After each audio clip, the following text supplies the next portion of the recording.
Have you ever wondered, what if Link returned to his later installments? A 3D Zelda with proper dungeons, fun, and older mechanics? Well, I can't do that. Ask someone else. But I can bring back one thing about the older Zelda. Can you beat The Legend of Zelda Breath of the Wild without jumping a single time? Here are the rules for this challenge. 1. All divine beasts must be completed. 2. Link can climb. Since he is forced to do a hop every time he climbs something, I will allow it. And 3rd, no jumping is allowed. No doubt. Now let's get into things.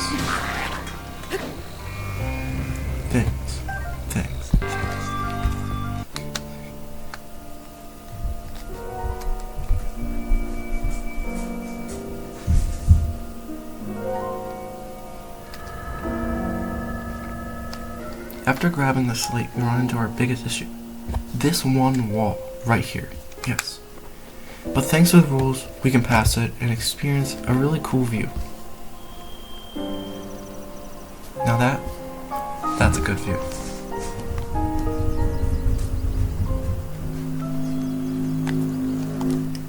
Since the Great Plateau isn't notable or really important, we shall speed through things a little.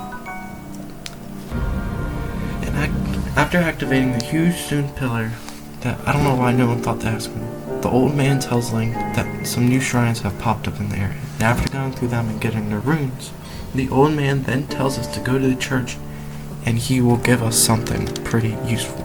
But before departing, he reveals his true identity as the previous king and hands us a new paraglider. Pretty sweet.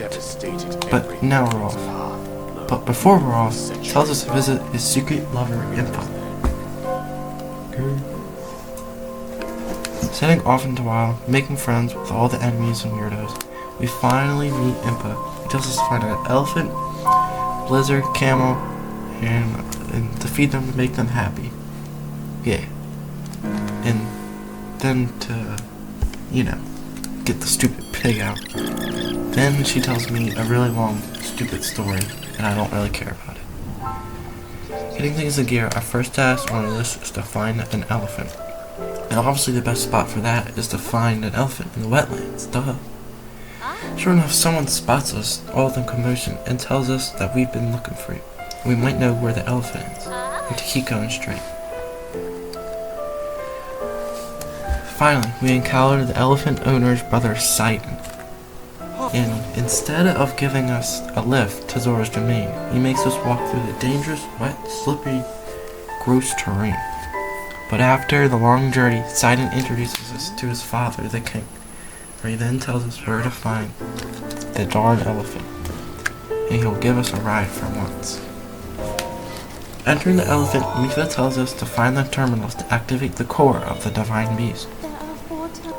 Activating the core, the elephant's very angry stomach bug starts to attack us, but he's really a joke, and freeing the elephant from his worries and letting us deal with one less zoo animal to capture. Next up is to find a camel. Now, where do you find camels? In the desert. Oh, I meant desert. Duh. The best spot for that is the Gerudo Desert. And on our way there, a man stops us and tells us they only let women into the town. So we have to come up with a solution. So we get a fabulous outfit, and then find the leader of the Gerudos, named Rito, that tells me where to find the camel. But first, I need to get a thunder helm to avoid the camel's lightning in order to board the divine beast. And taking a trip to the Banana Man's hideout, retrieving thunder helm, Rito tells me to meet him at the outpost to take down the camel. After boarding the camel, we once again activate all the terminals in the camel. Once again, we have to activate its core and defeat its stupid stomach bug. But our first major problem occurs. Stating the rules, we cannot jump. But we have to perform a flurry rush to dodge Thunder by Ganon's attacks in order to damage him. But since we cannot perform a flurry rush, Thunder by Ganon will keep on hitting us forever and ever. But there's one way to defeat it. If you're fast enough and get lucky, you can dodge attack just by running. And after a couple deaths, we finally able to take down this monster, adding another zoo animal to our collection. The third animal is a bird located in the sky, but where in the sky? Well, obviously where the bird people are, which reside in central Hebra. Making our way through the mountains and tundras, we make it to the Rito's home. And after talking to the Rito elder, he redirects us to a bird named Teba. Just so happens, Teba also wants to go to the bird in the sky.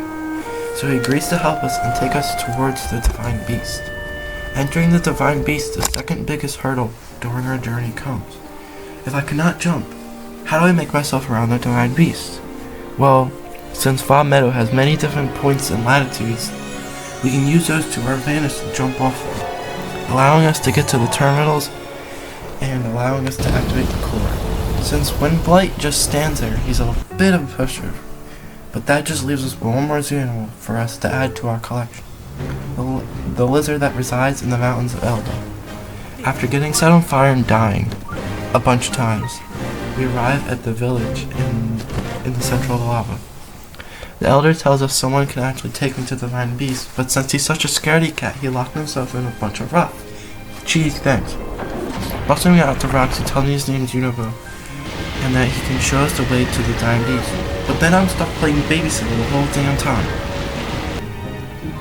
Boarding the lizard, we repeat the process only for the fourth time again, throwing enough bombs to add the final collection to our challenge.